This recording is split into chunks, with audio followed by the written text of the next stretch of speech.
Class எடுத்து உங்கள் class time waste ஆக விரும்பல. எனக்கு தான் முக்கியம், மெயின் பாயிண்ட். வந்த வேலை வேறு, செஞ்ச வேலை வேறு. பட் அதே நேரத்தில் I am grateful to textile academy. அவங்க பெருந்தன்மையாக அவங்க சார்ஜ் பண்ணனா நிறைய சார்ஜ் பண்ணுது.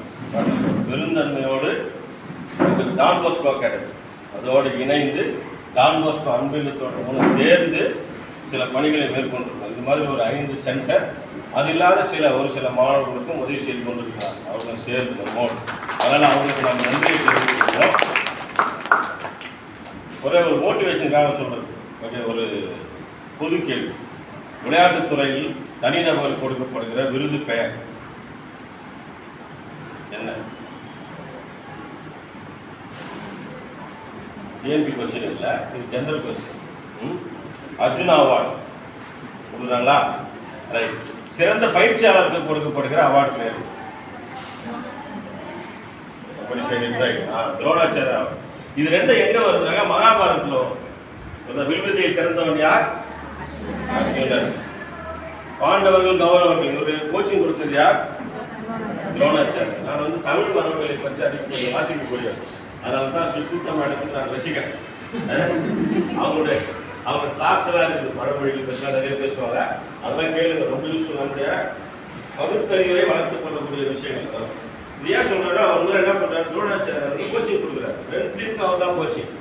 அப்போ பஞ்சம் பண்றவங்களை கூப்பிடுறாரு. ஒவ்வொருத்தரும் அங்கே தூரம் இருக்கிற ஒரு இடத்த காட்டி என்ன தெரியுது, ஒவ்வொருத்தராக வராங்க. தர்மர், நகுலன், பீமன், சகாதேவன் அதெல்லாம் வராங்க. அது தெரியுது குருவே, இது தெரியுது குருவேன்றாங்க, சரியா தெரியலன்றாங்க. கடைசியில் அர்ஜுனன் வரும்போது அர்ஜுனன் கேட்குற, அர்ஜுனா அங்கே உனக்கு ஒரு மலை தெரியுதா? தெரியல குருவே. மரம் தெரியுதா? தெரியல குருவே. கிளை தெரியுதா? தெரியல குருவே. இலை தெரியுதா? தெரியல. அப்ப என்னத்தான் தெரியுது உனக்கு? அங்க உட்காந்து இருக்கிற கிளி மட்டும் தான் எனக்கு தெரியுது. விடுறா பண்ணாரு, கீழே விழுந்துச்சு. அன்பார்ந்தவர்களே, அதான் குறிக்கோள். இப்ப நீங்க வந்திருக்கிறீங்க இல்லையா, உங்களோட ஒரே குறிக்கோள் என்னன்னாக்கா இந்த எக்ஸாமை கிளியர் பண்ணுறது மட்டும்தான்.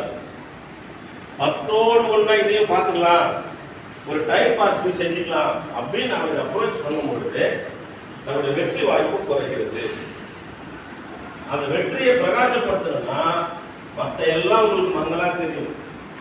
அது குறிப்பாக இந்த ஒரு மாதம் சினிமாவுக்கு போகிறது, டிவிக்கு போகிறது, செல்ஃபோன் பண்ணுறது, ஃப்ரெண்ட்ஸு கூட பேசுறது, இதெல்லாம் மங்களா தெரியணும். அந்த எக்ஸாம் பேப்பர் மட்டும்தான் தெளிவாக தெரியும். அது உங்களுக்கு யாருக்கெல்லாம் தெளிவாக தெரியுதோ நீங்கள் ஜெயிச்சிட்டீங்க. இல்லை சார் கொஞ்சம் மங்களா தான் இது பார்த்துக்கலாம்னு நினைக்கிறேன் சார் அப்படின்னா ஆனால் அடுத்த வருஷம் தெளிவாக தெரியும். வெற்றி பெற்றால் வெற்றி, இல்லைன்னா அது ஒரு அனுபவம். தொடர்ந்து போராடி கொண்டே இருக்கணும். அந்த பணியில் அவர்கள் சிறந்து விளங்குகிறார்கள்.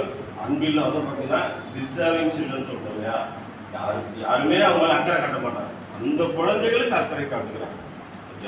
அதனால குறிக்கோளோடு செயல்படுங்கள், கிடைக்கிற உதவியை பயன்படுத்துங்க. அதான் என்னுடைய ஒரு அன்பான வேண்டுகோள். தேங்க்யூ.